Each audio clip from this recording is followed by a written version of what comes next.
নবীর একজন সাহাবী মসজিদে নববীর মধ্যে আল্লাহর হাবিব সাল্লাল্লাহু আলাইহি ওয়াসাল্লাম প্রত্যেক নামাজের পরে বিভিন্ন সময় সাহাবায়ে কেরামদেরকে নিয়ে দ্বীনি আলোচনা করতেন। দিলের কানটা লাগান শোনেন। আল্লাহর হাবিব লক্ষ্য করলেন একজন সাহাবী একেবারে নামাজের সময় সময় আসে, আবার যখন নামাজ শেষ হয়ে যায় সাহাবীর সাথে সাথে মসজিদ থেকে বের হয়ে চলিয়া যায়। সাহাবী দ্বীনের কথা শোনার জন্য বসে না। আল্লাহর হাবিব সাল্লাল্লাহু আলাইহি ওয়াসাল্লাম সাহাবায়ে আজমাইনদেরকে নিয়া কি ব্যাপার, আল্লাহর হাবিবের দিলের মধ্যে একটু কষ্ট কি হইল, সাহাবী কেন দ্বীনের কথা শোনার জন্য বসে না, কি হইল, সাহাবীর সমস্যা কি? আল্লাহর হাবিব সাল্লাল্লাহু আলাইহি ওয়াসাল্লাম এক নামাজের পরে সাহাবায়ে কেরামদেরকে নিয়ে সাহাবীর বাড়ির দরজায় রওনা হয়। বাড়ির দরজায় রওনা হইয়া সাহাবীর বাড়িটা ছিল একটা পাহাড়ের গুহার মুখে। বাড়ির দরজায় রওনা হইয়া আল্লাহর হাবিব বাড়ির দরজায় গিয়ে সালাম দেয়, আসসালামু আলাইকুম। ঘর থেকে কোনো জবাব নাই। আবার আল্লাহর হাবিব সালাম দেয়, আসসালামু আলাইকুম। ঘর থেকে কোনো জবাব নাই। দিলের মধ্যে আরো একটু কষ্ট লেগে গেছে। আমার সাহাবী নামাজের পরে দ্বীনের আলোচনায় বসে না। তার বাড়িতে আসলাম, সালাম দিলাম, তাও পাইতেছি না, ব্যাপার কি? কিছুক্ষণ পরে সাহাবী কাঁদতে কাঁদতে ঘর থেকে বের হয়। আল্লাহর হাবিবের সামনে এসে হাজির হয়ে বলে, ও পয়গম্বর, আমি জানি আমার জন্য আপনার দিলের মধ্যে বড় কষ্ট। ও মা বোনরা, দিলের কানটা লাগান। বর্তমান জামানায় এমন মানুষ খুঁজে পাবেন না। বর্তমান সময়ে যারা খয়রাতি, হেরাও কিন্তু খয়রাতির চাল খায় না, ওইয়া বেশ্যা ভালো চাল কিনে খায়। কথা কয় টাকা মুসলমান বাবাজিরা আমার, সাহাবী কান্না জড়ো কণ্ঠে এসে ডাক দিয়া বলে, হুজুর আমাকে আপনি পান না, আবার আমার বাড়িতে আসছেন, আমাকে সালাম দিয়ে প্রথম পান নাই, আমার কথাটা আপনি শুইনা নন। আল্লাহ আল্লাহ হুজুর, আমরা ঘরে বাইরে আমাদের দুইজন লোক, আমি আর আমার স্ত্রী, আমাদের দুইজন লোকের পরিধানের কাপড় মাত্র একটা। কাপড় কয়টা? জোরে কয় না, কাপড় কয়টা? একটা। ও হুজুর, আমাদের একটা কাপড়। আমি যখন নামাজের মধ্যে যাই, আমার স্ত্রী তার লজ্জা ঢাকার জন্য গুহার মধ্যে এরকম ভাবে ঢুইকা বইসা থাকে অন্ধকারের মধ্যে। আবার আমি যখন আসি, আমার স্ত্রী ওই কাপড়টা পইরা নামাজ আদায় করে, আমি আবার ওই অন্ধকারে গর্তের মধ্যে গিয়া বসি। আল্লাহর হাবিব সাল্লাল্লাহু আলাইহি ওয়াসাল্লামকে সাহাবী ডাক দিয়া কয়, এ সাহাবী, এই জন্য মনে হয়। সাহাবী কান্দে আর কয়, পয়গম্বর, আপনার দ্বীনের আলোচনা শুনতে পারি না,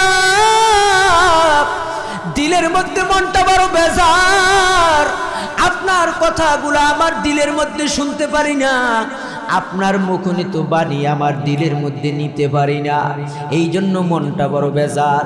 কিন্তু কি করব, আমার নামাজ পড়া তাড়াতাড়ি চলে আসা লাগে, তা না হইলে আমার স্ত্রী আবার কেমনে নামাজ পড়বে, নামাজের রক্ত সইরা যাবে। এই জন্য নামাজের পরেই আমি আবার চলে আসি। একটু জোরে বলা যাবে কি সুবহানাল্লাহ? এ মা বোনেরা, এই জন্য ফোর্স করবেন না স্বামীকে, ধৈর্যহারা হবেন না। মুসিবত আসলে অনেক সময় আমরা ধৈর্যহারা হয়ে যাই। আল্লাহ খালি আমাগোই মনে হয় দেখছে, এরকম কয় কি কয় না? কথা কয় না, কয় কি কয় না?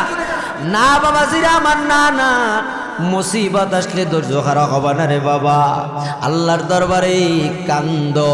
অনেক সময় এমন হইতে পারে আল্লাহ তাআলা মুসিবত দিয়া তোমার এইরকম ভাবে আল্লাহ পাকের দরজায় তোমার স্তরটা আরো বুলন্দ কইরা দে। জোরে কোন সুবহানাল্লাহ।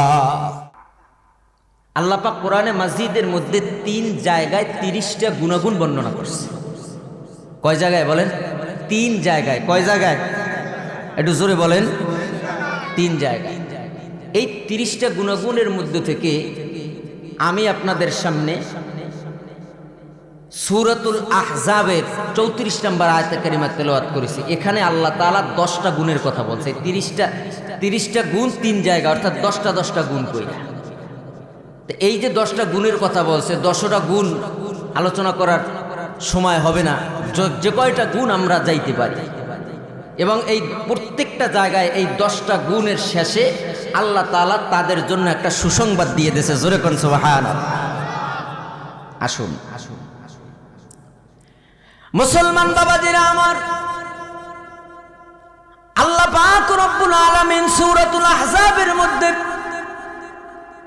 মুমিন হওয়ার জন্য যেই 10টা গুণ আল্লাহ পাক বর্ণনা করে দিলেন, প্রথম নাম্বারে আল্লাহ পাক ডাক দিয়ে বলেন, ইন্নাল মুসলিমিনা ওয়াল মুসলিমাত। মা বোনেরা আমার, বয়ান শুধু কিন্তু পুরুষদের না, আপনাদের জন্য বয়ান। দিলের কানটা লাগান। আল্লাহ পাক 1 নাম্বার গুণটাই বলতেছেন ইন্নাল মুসলিমিনা, ইন্না দ্বারা নিশ্চয়। আল্লাহ পাক তাগিদ দিয়ে বলেন ইন্না, নিশ্চয়। ইন্নাল মুসলিমিনা ওয়াল মুসলিমাত, মুসলমান পুরুষ এবং নারী। মুসলমান পুরুষ এবং নারী।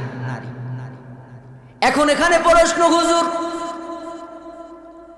যারা মুমিন তারা তো এমনিতেই মুসলমান, আবার কেন আল্লাহ পাক মুসলমান হওয়ার কথা বললেন? এ বাবাজিরা আমার, ভালো করে দিলের কানটা লাগান।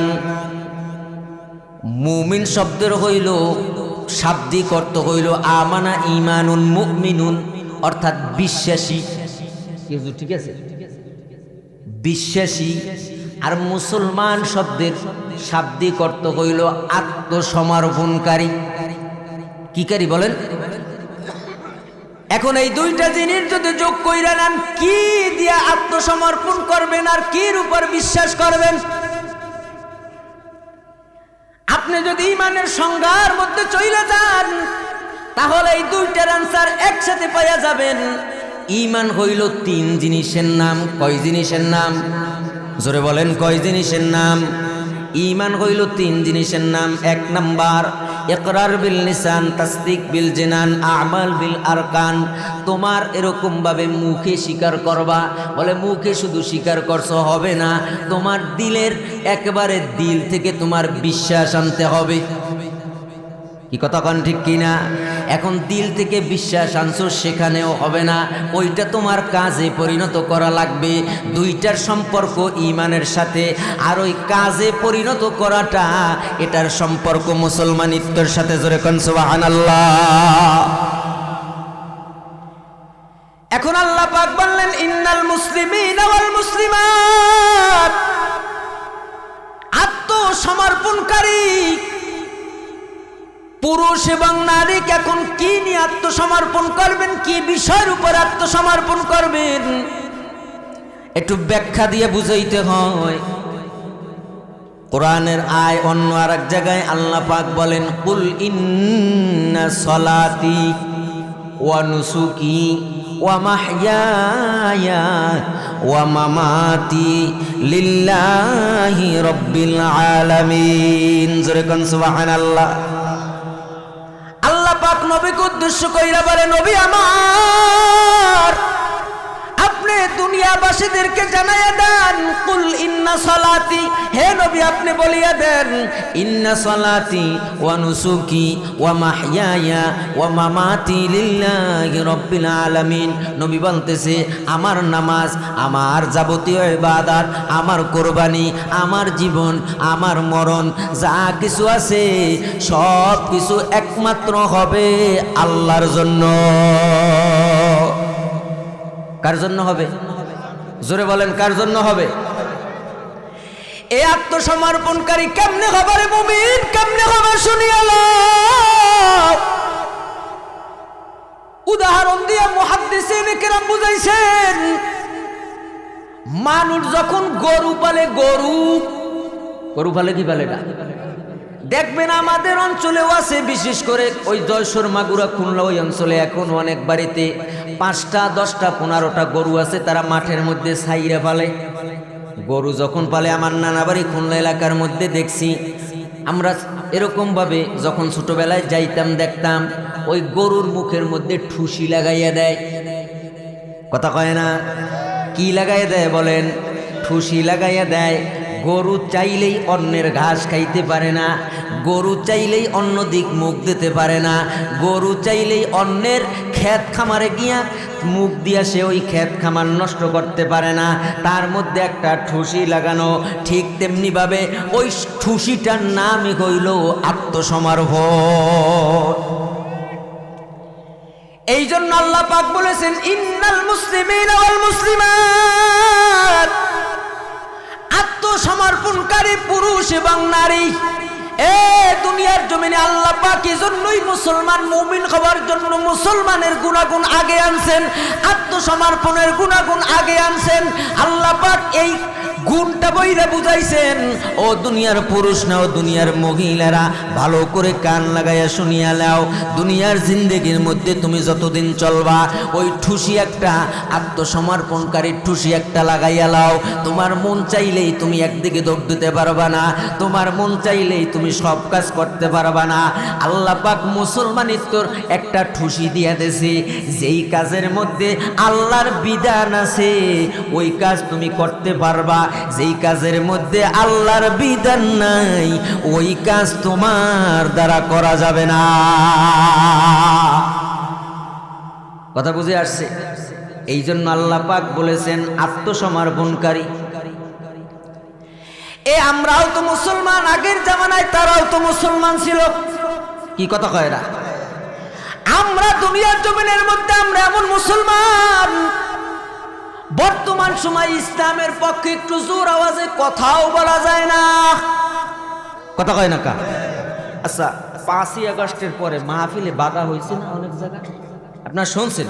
তাহলে আগে তো বুঝলাম একজনারা আল্লাহওয়ালারা বাধা দিয়েছে, আমরা ভালো মানে খারাপ ভাষাটা কইলাম না, আল্লাহওয়ালারা, তার আল্লাহওয়ালা মানুষ 16 বছর আল্লাহওয়ালাগিরি বহুত করছে। কি কথা হয় না কা? করছে না? তারা নাইলেই করছে। তাহলে 5ই আগস্টের পরে মাহফিলে বাধা দেয় কারা? কথা কয় না? আসলে কোনো দল সমস্যা না, সমস্যা ব্যক্তিগত। কথা বলে না কেন? এই দেশের মধ্যে আমরা স্পষ্ট ভাষায় বলতে চাই, মুসলমান ওলামায়ে কেরাম ইসলামের কথা, দ্বীনের কথা নির্বিঘ্নে বলবে, তাতে কেউ যদি বাধা দেয় তাকে উচিত জবাব দেওয়া হবে। কথা বলেন ঠিক কিনা? আলেমরা মন খুইলা ইসলামের কথা বলতে পারবে না, বলবে কারা? কথা কয় না? বলবে কারা? এই কয়েকদিন আগে পটুয়াখালীতে এক জায়গায় একটা ঘটনা ঘটছে। এক ইমাম সাহেব ইসলামের পক্ষে এক জায়গায় মানুষদেরকে দাওয়াত দিয়েছে, মাগরিবের পরে থাকবেন, একটু আলোচনা সভা হবে। তা ওই জায়গার এক লোক সে যাইয়ে বলছে কি, যে আপনার এশার থেকে যেন না দেখি। ইমাম সাহেব হুজুরে এই কথা বলছে। তা প্রতিবারটা এমন কথা করছে, বিশেষ করে আমাদের কুয়াকাটা হুজুরের মেজো ভাই মাওলানা হাবিবুর রহমান মেজবা সাহেব বলছে কি, যে এই কথা বলছে হয়তো ঈশান হুজুরে চলে যাবে, কথা ঠিক আছে, কিন্তু ঈশান নামাজ থেকে তার আইসা নামাজ পড়াইতে হবে। কি কথা বলেন ঠিক কিনা? তারাও তো মুসলমান ছিল বিগত দিনে, আর আমরাও মুসলমান। আজকে আমার অবাক লাগে, এই বাংলাদেশের মধ্যে তাও অন্য কোনো ব্যক্তির নিয়ে না, স্বয়ং আল্লাহ পাক রব্বুল আলামিনকে নিয়ে কটূক্তি করে, এর পক্ষে আবার কিছু লোক দাঁড়ায়, আর সেটা বাংলার মুসলমান সহ্য করে। আপনারা শোনেন নাই? ওই যে আবাল সরকার, আবাল, ওরা আবুল না, কি সরকার, কথা কয় না, কি সরকার, আবাল সরকার বলছে কি জানেন? কথাটা বলছে কি, সেটা মুখে মানা যায় না, যে আল্লাহর কথার কোনো মানে যে কথাটা বলছে, এক প্রথম শব্দ ব্যবহার করছে মাথা, এরপরে যে শব্দটা ব্যবহার করছে, ল্যাঙ্গুয়েজটা ব্যবহার করছে, আমি সেটা মুখে উচ্চারণ করলাম না, তার পক্ষে আবার লোক দাঁড়ায় এই বাংলাদেশের মধ্যে। কিন্তু এই দোষ আসলে এর এইরকম একটা বিচার যদি জনসমক্ষে যদি হইতো, আর এরকম কথা বলার সাহস পাইতো না। কি কথা বলেন, ঠিক কি না? বাংলাদেশে কয়টা নাস্তিক মুরতাদ আছে? আমি তো বলি বাংলাদেশে যে কয়টা নাস্তিক মুরতাদ আছে, মুসলমানরা যদি প্রস্তাব করে, ওই মুসলমানদের প্রস্তাবে নাস্তিক মুরতাদ বেশি যাবে। কথা বলেন, ঠিক কি না? কিন্তু সেই ইমানি জজবা, সেই ইমানি চেতনা তো আমাদের, সেই ইমানি জজবা, ইমানি চেতনা থাকতে হবে। হে মুসলমান বাবাজিরা আমার, আমরা স্পষ্ট ভাষায় বলতে চাই, মুসলমান ভদ্র জাতি, মুসলমান আনুগত্যশীল জাতি। তবে মুসলমান আবার যখন কঠোর হয়, মনে রাখবেন মুসলমান মার খাইতেও জানে, মার দিতেও জানে। কথা বলেন, ঠিক কিনা? শুধু আল্লাহর নবীর মক্কার ইতিহাস বইলা মায়ের খাবার ইতিহাস বলবা? আল্লাহর নবীর সামনে যখন কাফেররা যুদ্ধের তলোয়ার নিছে, যুদ্ধের হাতিয়ার যখন নিছে, আল্লাহ তাআলা আয়াত নাযিল কইরা জানাইয়া দিয়েছে, হে নবী আমার, আর আপনি বইসা থাকেন না, আপনিও কাফেরদের সাথে যুদ্ধ করেন। অতএব মুসলমান মার খাইতেও জানে, মুসলমান মার দিতেও জানে। বাংলার জমিনের মধ্যে এই সব ফাউল মাউলদেরকে যদি একেবারে দৃষ্টান্তমূলক শাস্তি না দেওয়া হয়, এই বাংলার মুসলমানরা কোনোদিন মেনে নেবে না। কথা বলেন, ঠিক কিনা? অনেকের অ্যালার্জি যাই দেখেন শুরু হয়ে গেছে। এই কথা এই জায়গা বলা লাগবে কি? ব্যাপার কি? রাজনীতি শুরু করছে মনে হয়। নাউজুবিল্লাহি মিন যালিক। আপনারা ঘটনা জানেন, ইব্রাহিম নবীরে যখন নমরুদ আগুনে ফেলাইছিল, ব্যাঙ আইসে প্রস্তাব করছিল, জানেন এই কথা? কথা কয় না, জানেন কি না? আচ্ছা, ব্যাঙ আইসা যখন প্রস্তাব করছে, ব্যাঙ কি জানে না যে আমার এই প্রস্তাবে কি আগুন দিবে? কথা কয় না, এটা জানে কি জানে না? কিন্তু প্রস্তাব করছে কেন? প্রস্তাব করছে যে আল্লাহ, আমি নমরুদের দলে নাই, আমি আপনার দলে আছি। এখানে দুনিয়ার কোনো টিভি চ্যানেল কিছু না থাকতে পারে, আল্লাহর কুদরতি একটা ক্যামেরা আছে। কি কথা বলেন, ঠিক কিনা? আমার আল্লাহ শুনতেছে। আমরা বলতে চাই, আল্লাহ, আমরা ওই নাস্তিক মুরতাদদের পক্ষে আমরা নাই, আমরা আল্লাহর পক্ষে, আপনার হাবিবের পক্ষে। আল্লাহ, আমাদের ওই শক্তি নাই, কিন্তু দোয়া করি এবং আমরা তাদের দৃষ্টান্তিমূলক শাস্তি আমরা চাই। কথা বলেন, ঠিক কিনা? এটা তাকবীর দেন, নারায়ে তাকবীর। এ মুসলমান বাবাজিরা আমার, এজন্য আল্লাহ পাক এক নাম্বারেই গুণটা দিয়েছেন, দেন মুসলমানিত্বর গুণ। এরকম ভাবে আত্মসমর্পণকারীর গুণ কেন দিয়েছেন? বিগত জামানার মধ্যেও মুসলমান ছিল, আপনিও ওই মুসলমান। তাকান সাহাবায়ে আজমাইনদের দিকে। হযরত হুযায়ফা ইবনুল ইয়ামান রাদিয়াল্লাহু তাআলা আনহু জালিম বাদশার সামনে হাজির। হুযায়ফাকে বলা হয়, হুযায়ফা, হয়তো ঈমান ছাড়বি, না হইলে তোরে হাত পা বাঁধা আগুনের মধ্যে ফালানো হবে। জোরে কন নাউজুবিল্লাহ। তারা কেমন মুসলমান ছিলেন খেয়াল করেন। হুযায়ফা ডাক দিয়া কয়, এ জালিম বাদশা, আমারে আগুনের মধ্যে ফালাও আর যা করো। আমি এমন এক সুদা পান করেছি, এমন এক কালিমা পড়েছি, এমন এক মুসলমানিত্ব গ্রহণ করেছি, আমার জান যদি বের হইয়াও যায়, এই মুসলমানিত্ব আমার দ্বারা বের করা সম্ভব নয়। জোরে কোন সুবহানাল্লাহ। কিন্তু হাত পা বাঁধার পরে দেখতেছে হযরত হুযায়ফা ইবনুল ইয়ামান রাদিয়াল্লাহু তাআলা আনহু, ওনার চোখ থেকে দরদর করে পানি পড়তেছে। জোরে কোন সুবহানাল্লাহ। এখন জালিম বাদশা কয়, এ হুযায়ফা, তুমি কান্দো কেন? তোমাকে তো বললে এমনিই সাইরা দিতাম, তুমি যদি আমার আনুগত্যশীল হয়ে যাইতা, আমার যদি আনুগত্য করতা। হযরত হুযায়ফা ইবনুল ইয়ামান কয়, আমি ভয়তে কাঁদি না, আমি কাঁদি আফসোসে। সুবহানাল্লাহ। কয় কি আমি ভয়তে কান্দি না, আমি কান্দি কিতে? আফসোসে। আফসোস কি? কয় এই জালিম বাদশা, ভালো করে কান লাগাইয়া শোন, আমি হুযায়ফা ইবনুল ইয়ামান আজকে তো আমার একটা জীবন আল্লাহর রাস্তায় বিলীন হইয়া যাইতেছে, আর আমার শরীরের মধ্যে যতগুলা পশম আছে এই প্রত্যেকটা পশমে পশমে যদি আমার এক একটা জীবন থাকতো, আমি হুযায়ফা আমার প্রত্যেকটা জীবন আমি আল্লাহর রাস্তায় বিলীন করে দিতাম। জোরে কোন সুবহানাল্লাহ। এজন্য আল্লাহ পাক এক নাম্বার এই মুসলমানিত্বর গুণ আনছেন। মুমিন হওয়ার জন্য দ্বিতীয় নাম্বার গুণ আল্লাহ পাক যে এই মুমিন শব্দটাই ব্যবহার করেছেন। ইন্নাল মুসলিমিনা ওয়াল মুসলিমাত ওয়াল মুমিনিনা ওয়াল মুমিনাত। জোরে কোন সুবহানাল্লাহ। কয় বিশ্বাসী পুরুষ এবং নারী। কার উপরে বিশ্বাস করবেন, কার উপরে বিশ্বাস? জোরে কোন, একটু জোরে বলেন, কার উপরে? আল্লাহর উপরে যারা বিশ্বাস করবে, আল্লাহর উপরে আমাদের আস্থা আছে না নাই? একটু জোরে বলেন, আছে না নাই? রিজিকের মালিক কে? হায়াতের মালিক কে? আমাদের জীবনের মালিক কে? আমাদেরকে পালে কে? এই সব কিছু কুল কায়নাত সমস্ত সৃষ্টিকুলের মালিক কে? বলে এর উপরে যারা বিশ্বাস আনবে, দ্বিতীয় নাম্বার গুণ। এখানে শুধু পুরুষদের কথা বলা হয় নাই, এখানে নারীদের কথাও বলা হয়েছে। দ্বিতীয় নাম্বার গুণ আল্লাহ পাক রব্বুল আলামিন এরপরে তৃতীয় নাম্বার গুণের কথা আল্লাহ পাক বলতেছেন। দেখেন আল্লাহ পাক কি বলে, ভালো করে কান লাগায় শুনিয়ালন। আল্লাহ পাক বলতেছে ওয়াল কানিতিনা ওয়াল কানিতাত। তৃতীয় নাম্বার গুণ অনুগত পুরুষ এবং নারী। অনুগত কি গত বলেন? অনুগত। আমি কিন্তু মুমিন হওয়ার জন্য তিনটা গুণ আপনাদের সামনে বলছি। এক নাম্বার মুসলমান হওয়া, অর্থাৎ আত্মসমর্পণকারী পুরুষ এবং নারী। দ্বিতীয় নাম্বার বিশ্বাসী পুরুষ এবং নারী। তৃতীয় নাম্বার অনুগত পুরুষ এবং নারী। কি গত বলেন? অনুগত। অনুগত পুরুষ এবং নারী। অনুগত কার প্রতি হবেন বলেন? একটু জোরে বলেন, আল্লাহর নামটা জোরে নেন, কার প্রতি? আল্লাহর। চতুর্থ নাম্বার গুণ আল্লাহ পাক বলেন ওয়াস-সাদিকিনা ওয়াস-সাদিকাত।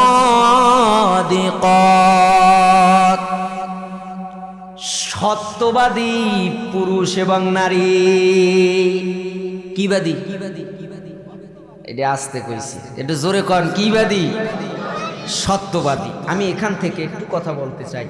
বর্তমান সময়ে আমরা কিন্তু অনেক সময় মস্কারা কইরাও মিথ্যা কথা বলি, এগুলোর দিকে আমরা খেয়ালও রাখি না। এ বাবা, একটা জিনিস জানবেন, ঈমান কিন্তু শুধু নামাজ, রোজা, হজ, যাকাত এর ভিতরেই ইসলাম বিদ্যমান না। ইসলাম কিন্তু সব জায়গায়। কি কথা বলেন, ঠিক কি না? আমার ব্যক্তিগত জীবন, আমার পারিবারিক জীবন, আমার রাষ্ট্রীয় জীবন, সব জায়গার মধ্যে কিন্তু ইসলাম আছে। ইসলাম শুধু নামাজ, রোজা, হজ, যাকাত এই 5 জিনিসের ভিতরে ইসলাম। ইসলাম সব জায়গায়। আমরা অনেক সময় মস্কারা কইরা মিথ্যা কথা বলি, কই বলছি হইছে কি, এটা তো মজা কইরা বলছি। আপনি একটা মিথ্যা কথা বলবেন 7000 বছর জাহান্নাম।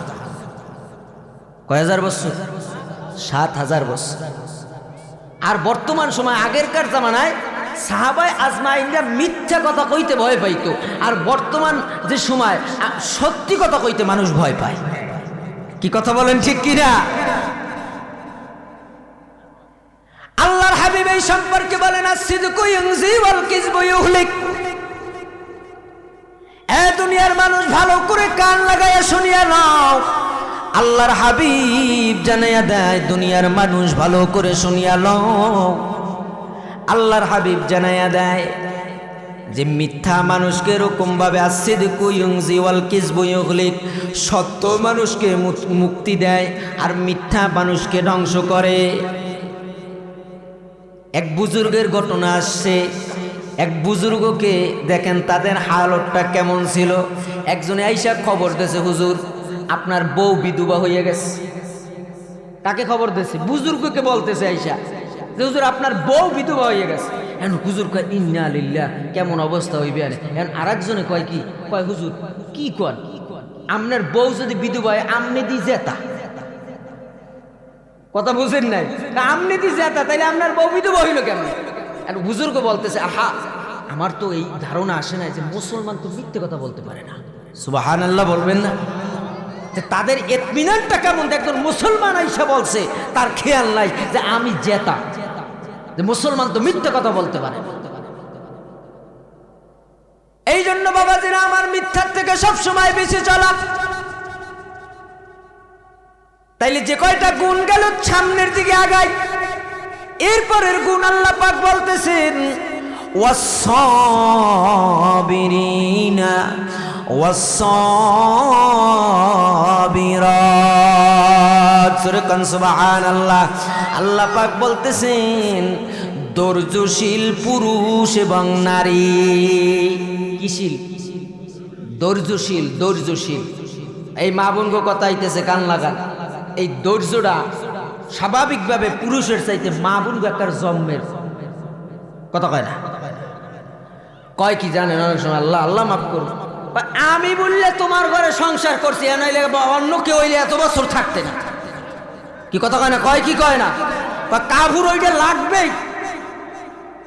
মা বোনরা আর মহিলার এমন একটা জাতি, আল্লাহর হাবিব বলছে তাদেরকে বানানো হয়েছে বেকাহার দিক। এ সোজা বানাই না, কোনো কায়দা নাই। বেশি মস্কাইতে যাবা, নারী নির্যাতনের একটা মামলা দিয়েছে। কিন্তু বাংলাদেশ আসলে পুরুষ নির্যাতনেরও একটা আইন জারি করা দরকার। কি কথা কয় না? নারী কীর্তক অনেক পুরুষও কিন্তু নির্যাতন হয়। এই যে শরীয়তপুরের ঘটনা, যখন ফেসবুক লাইভে এসে প্রথম যেইভাবে বয়ানটা দিয়েছে, সারা দুনিয়ার মানুষ একেবারে নাড়া খাইয়ে গেছে আবেগে। কিন্তু পরবর্তীতে আবার কি করি? কথা কয় না? এমন অনেক ঘটনা আছে অহরহ। আজকে স্পষ্ট ভাষায় বলতে চাই শুধু যুবকদেরকে, নারী নির্যাতনের মামলা দেবেন, আপনাদের চলাফেরাটাও একটু ভালো বানান। কি কথা কন না কেন? মুখের সামনে তেঁতুল লড়াইলে তো জিহ্বায় পানি আসবে, এটাই স্বাভাবিক। কথা বলেন ঠিক কিনা? আপনি এমন পোশাক পরেন কেন যেই পোশাক দ্বারা আপনাকে যুবক ইফটিজিং করার সাহস পায়? এখন অনেকের আবার প্রশ্ন, হুজুর তাইলে যারা বুরকা পরে, পর্দা নিশি, তারাও তো দর্শিত হয়, তারাও তো অনেক সময় আপনার এরকম ভাবে ইফটিজিংয়ের শিকার হয়, এটার কারণ কি? আমি বলবো এটার কারণও ওই যুবতী মেয়ে। কারণ কি? ভালো কইরে বুঝছেন, মাতবারের মেয়ে বা একজন ভালো মানুষের মেয়ে, সে ওরকম খোলামেলা পোশাক পইরা রাস্তার থেকে চলতেছে, হয়তো বা যুবকের মধ্যে লালসা আসছে, কিন্তু তার স্বার্থে ইতমিনান ঘটাইতে পারে নাই। কিন্তু দেখা যায় ওই যুবক একটা গরিব দুঃখী, একটা গরিবের মেয়েকে টার্গেট করে। কথা বলেন ঠিক কিনা? এজন্য উদাহরণ দিলে বলতে হয় যে এমন বেকার বেকা, আল্লাহর হাবিব নিজেই বলেছেন যে মহিলাদেরকে একটু বেকা হাড্ডি দিয়ে বানানো।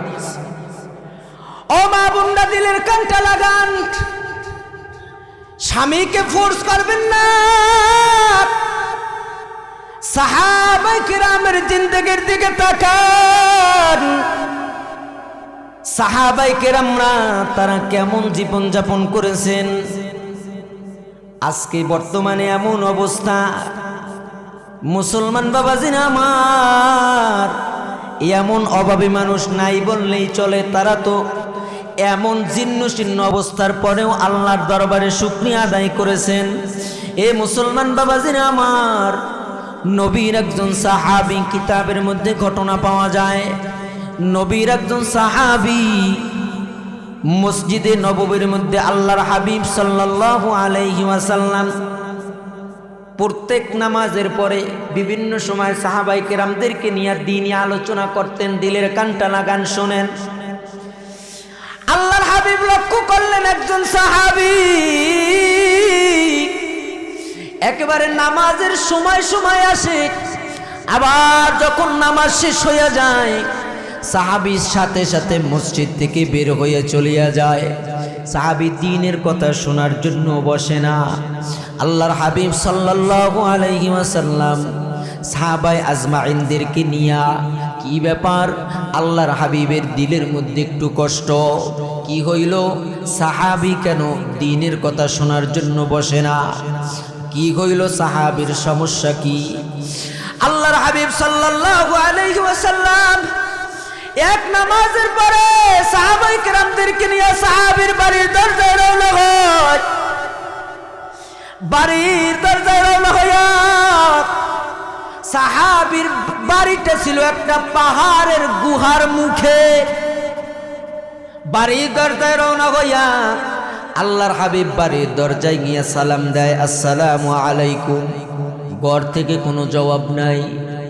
আবার আল্লাহর হাবিব সালাম দেয়, আসসালামু আলাইকুম। ঘর থেকে কোনো জবাব নাই। দিলের মধ্যে আরো একটু কষ্ট লেগে গেছে। আমার সাহাবী নামাজের পরে দিনের আলোচনায় বসে না। তার বাড়িতে আসলাম, সালাম দিলাম, তাও পাইতেছি না, ব্যাপার কি? কিছুক্ষণ পরে সাহাবী কাঁদতে কাঁদতে ঘর থেকে বের হয়। আল্লাহর হাবিবের সামনে এসে হাজির হয়ে বলে, ও পয়গম্বর, আমি জানি আমার জন্য আপনার দিলের মধ্যে বড় কষ্ট। ও মা বোনরা, দিলের কানটা লাগান। বর্তমান জামানায় এমন মানুষ খুঁজে পাবেন না। বর্তমান সময়ে যারা খয়রাতি, হেরাও কিন্তু খয়রাতির চাল খায় না, ওইয়া বেশ্যা ভালো চাল কিনে খায়। কথা কয় না? মুসলমান বাবাজিরা আমার, সাহাবী কান্না জড়া কণ্ঠে এসে ডাক দিয়া বলে, হুজুর আমাকে আপনি পান না, আবার আমার বাড়িতে আসছেন, আমাকে সালাম দিয়ে প্রথম পান নাই, আমার কথাটা আপনি শুইনা নন। আল্লাহ আল্লাহ, হুজুর আমরা ঘরে বাইরে আমাদের দুইজন লোক, আমি আর আমার স্ত্রী, আমাদের দুইজন লোকের পরিধানের কাপড় মাত্র একটা। কাপড় কয়টা? জোরে কয় না, কাপড় কয়টা? একটা। ও হুজুর আমাদের একটা কাপড়। আমি যখন নামাজের মধ্যে যাই, আমার স্ত্রী তার লজ্জা ঢাকার জন্য গুহার মধ্যে এরকম ভাবে ঢুইকা বইসা থাকে অন্ধকারের মধ্যে। আবার আমি যখন আসি,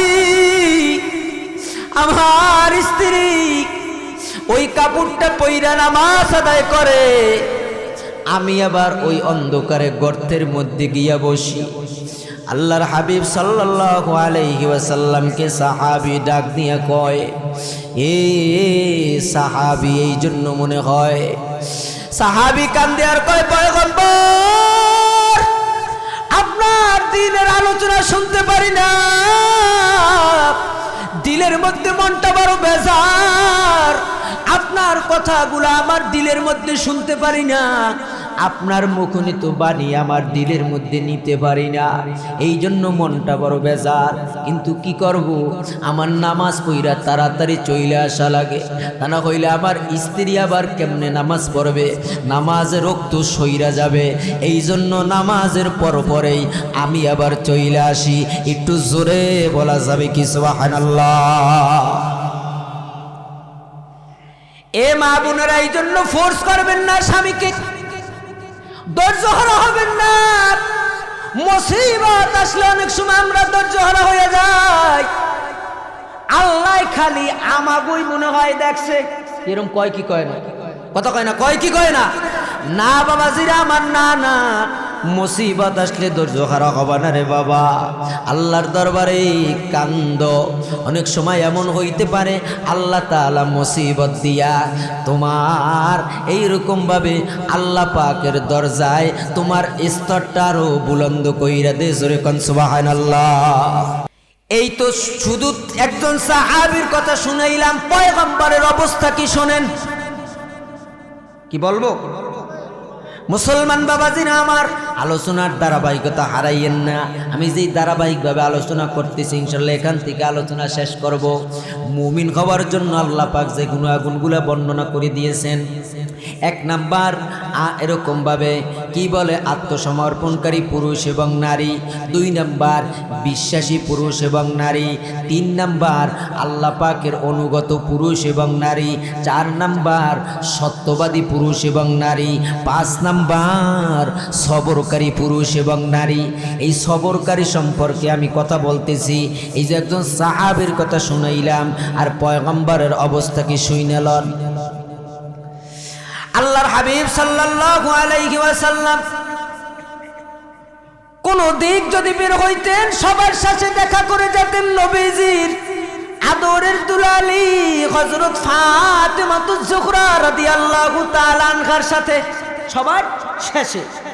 আবার যখন কোন দিক দিয়ে আসতেন দেখা সবাই আগে দেখা করতেন হযরত ফাতেমার সাথে। মুসলমান বাবাজিরা আমার, আল্লাহু আকবার, আল্লাহু আকবার। এক সফর থেকে আইসা আল্লাহর নবী হযরত ফাতেমার দরজার সামনে দাঁড়াইলেন, আইসা সালাম দিলেন। একবার সালাম দেয়, 2 বার সালাম দেয়, 3 বার সালাম দেয়, ঘর থেকে কোনো আওয়াজ নাই।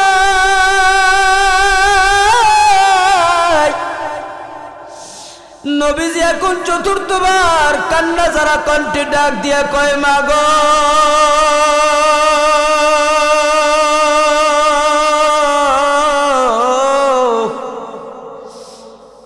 ও মা, কি অন্যায় করলাম গো মা, কেন দরজা খুলতেছো না? আমি কি কোনো অপরাধ তোমার সাথে করছি? দরজার ওই পাশ দিয়া কান্না যারা কণ্ঠে পয়গম্বর আওয়াজ পায়, ও বাবা না না, তুমি তো কোনো অন্যায় করতে পারো না, তুমি তো রহমাতুল লিল আলামিন। জোরে কোন সুবহানাল্লাহ।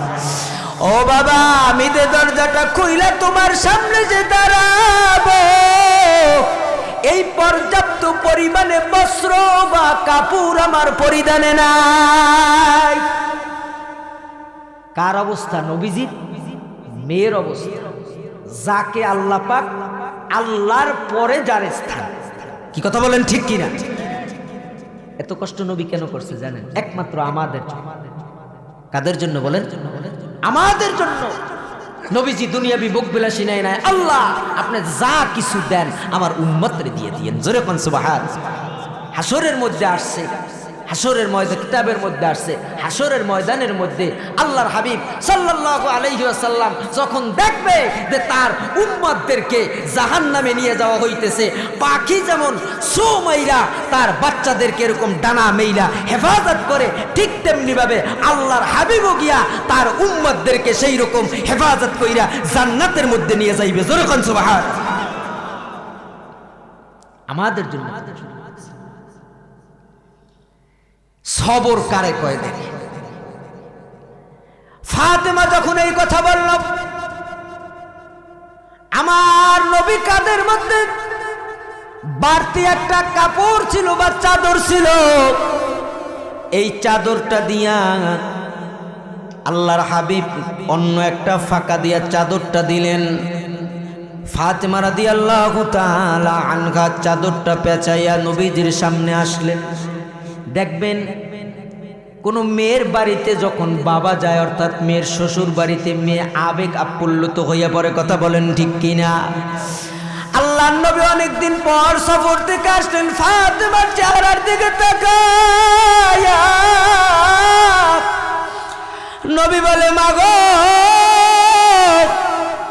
এত কেন শুকনা তোমারে দেখা যায়? কয়দিন পর্যন্ত খাবার খাও না, কয়দিন পর্যন্ত তুমি খাবার পাও নাই, কি ব্যাপার তোমার কেন এত শুকনা দেখা যায়? ফাতেমা রাদিয়াল্লাহু তাআলা আনহা কান্না জড়া কণ্ঠে ডাক দিয়া কয়, বাবা আমি দিনের পর দিন না খাইতে খাইতে যদি মারাও যাই, আমার আফসোস নাই, আফসোস নাই। আজকে 3 দিন হইয়া গেল আমার বুকের দন, আদরের দুলাল হযরতে হাসান হযরতে হুসাইন 3 দিন পর্যন্ত না খাওয়া। আল্লাহর নবী ছোট বাচ্চাদের মতন কান্দে, ফাতেমাও কান্দে। নবী বলে, বাবা ওরা এখন কোথায়? ফাতেমা রাদিয়াল্লাহু তাআলা আনহা ডাক দিয়া কয় বাবা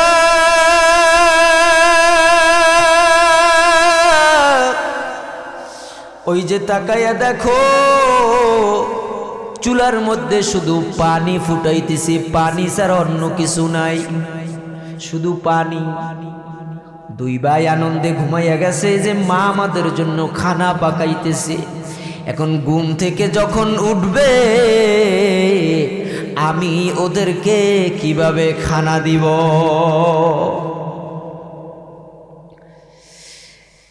এ যুবক ভাই, পর্দার আড়ালের মা বোনেরা দিলের কানটা লাগাও।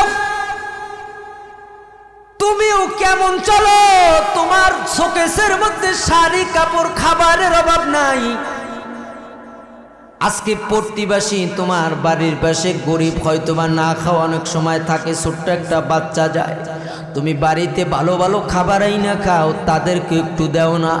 কাল হাসরের ময়দানের মধ্যে আল্লাহর দরবারে অবশ্যই